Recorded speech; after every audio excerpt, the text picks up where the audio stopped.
बिस्मिल्लाहिर्रहमानिर्रहीम नहमदुहु व नुसल्ली अला रसूलिहिल करीम अम्मा बाद फ़अऊज़ु बिल्लाहि मिनश शैतानिर रजीम बिस्मिल्लाहिर्रहमानिर्रहीम। वज़ सामीन अस्सलामु अलैकुम। वज़ाइफ़ विधीरा यूट्यूब चैनल में आप लोगों को खुशामदीद कहती हूँ। सबसे पहले आप लोगों से छोटी सी दरख्वास्त है, अगर आप लोगों ने हमारा चैनल सब्सक्राइब नहीं किया तो हमारे चैनल को सब्सक्राइब कर दें, साथ ही बेल आइकॉन को भी ज़रूर प्रेस करें ताकि आने वाली हर नई अमलियात अच्छी वीडियोस का नोटिफिकेशन सबसे पहले आपको मिले और आप इन पर अमल करके अपनी ज़िंदगी की खुशियाँ हासिल कर सकें। मुअज़्ज़िज़ सामीन, आज का जो वजीफ़ा मैं आप लोगों के लिए लाई हूँ वो प्यार मोहब्बत पैदा करने का नहायत ही मुजर्रब अमल है, बहुत ही पावरफुल अमल है। इंशाअल्लाह इस वजीफ़े की बरकत से आप जिसके दिल में भी चाहेंगे बहुत ज़्यादा प्यार मोहब्बत उल्फत पैदा कर सकेंगे, बेइंतहा प्यार मोहब्बत पैदा हो जाए यकीनन दर यकीनन। इंशाअल्लाह आप यकीन और मुकम्मल एतमाद के साथ करें, ईमान के साथ करें, अल्लाह ताला आपको ज़रूर कामयाब व कामरान फरमाएंगे। आपने ये वजीफ़ा करना है और अल्लाह ताला पे छोड़ देना है, अपना काम अल्लाह ताला पे छोड़ देना है। अपने दिलो दिमाग में उस काम का तसव्वुर करके ये वजीफ़ा करना है और फिर काम करने के बाद अल्लाह ताला पे छोड़ देना है। इंशाअल्लाह अल्लाह ताला आपको ज़रूर कामयाब व कामरान फरमाएंगे। मुअज़्ज़िज़ सामीन, हमारा आज का वजीफ़ा सिर्फ एक दिन का वजीफ़ा है। ये बहुत ख़ासुल ख़ास वजीफ़ा है।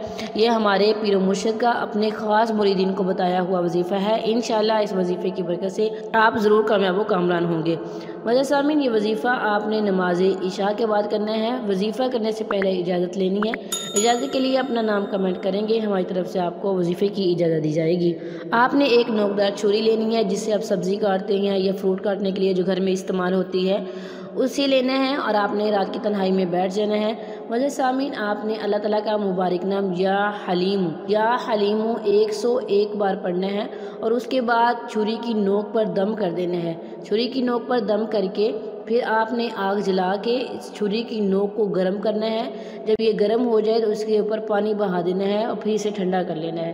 फिर आपने 101 दफ़ा या हलीमु पढ़ना है और छुरी की नोक पे दम कर देना है और उसके बाद इसके आग पे गर्म करना है नोक को, फिर इसके ऊपर पानी बहा के इसे ठंडा कर लेना है। फिर तीसरी दफ़ा आपने जब या हलीमु 101 दफ़ा पढ़ना है, आपने इसकी नोक पे दम करना है और इसके बाद छुरी की नोक को आग पे गर्म करना है और इसके बाद इसके ऊपर पानी बहाना है। मुअज़्ज़िज़ सामीन, ये 3 दफ़ा करने के बाद आपने अपने महबूब और उसकी वालदा का नाम 11 मरतबा लेना है। फिर आपने अपना और अपनी वालदा का नाम 11 दफ़ा लेना है और छुरी की नोक पे दम कर दिया गया है, फूंक मार देनी है और उसके बाद आपने छुरी की नोक को आग पे लेके जाना है और इसे गर्म करना है। उसके बाद इसके ऊपर पानी बहा देना है। इंशाअल्लाह इस वजीफ़े की बरकत से आपकी हर दुआ हर जायज़ वरना ज़रूर पूरी होगी। मुअज़्ज़िज़ सामीन, सच्चे दिल से यकीन के साथ करें, अल्लाह ताला आपको ज़रूर कामयाब व कामरान फरमाएंगे। मैं भी आप लोगों के लिए दुआ करूँगी, अल्लाह ताला मेरे हर बहन भाई को मेरे वजीफ़े की तवज्जो से ज़रूर कामयाब व कामरान फरमाए। व आखिर दावाना अनिल हम्दुलिल्लाहि रब्बिल आलमीन।